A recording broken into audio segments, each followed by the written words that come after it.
The secret is out for Team Secret.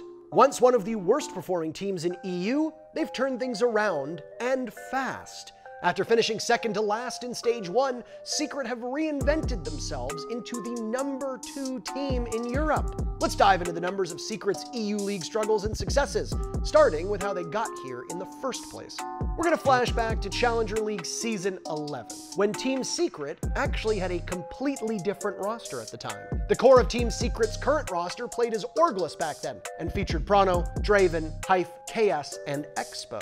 Orglis would make the EU League by only a single point, while the OG Team Secret would finish 5th that season. It was Prano's second Challenger League season, and he was already putting Europe on notice. The young gunner was the 5th highest rated player in EU Challenger League, tied for first on entry frags and tied for second on cost. With the EU League spot secured, Team Secret dropped their mixed squad and gave the Germans a new home. The team walked in alongside Tempra as the newest additions to the Tier 1 scene, with a hard road ahead of them. While they'd hold their own in the opening playdays against Na'Vi and Vitality, they got tossed around by many of the top teams throughout the stage. Their only wins would come against Team Empire and Chaos, good enough for 9th place.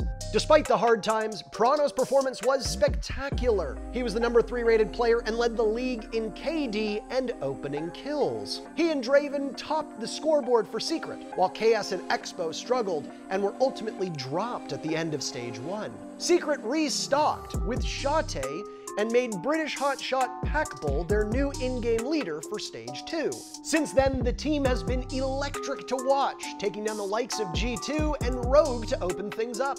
Naturally, Prano is top of the team. He's 3rd in Europe for rating, KD, and entries, with no signs of slowing down. However, his teammates haven't been quiet by any stretch. The one and only Ratbull has a total of 5 sneaky clutches to his name, the most in Europe. And while Drvn has slowed down a tiny bit, Hife has picked up the pace. He's 2nd on the team for kills with a 1.03 rating. Even in their losses to BDS and Na'Vi, the team kept things close thanks to some pretty hard carries. If Secret wants to keep this newfound momentum going, they'll need to find consistency as a team. Secret has shown a lot of potential in this stage, although their stat line doesn't always reflect their successes. As Stage 2 begins to wind down and the major season ramps up, we'll have to keep an eye on Europe's newest contenders.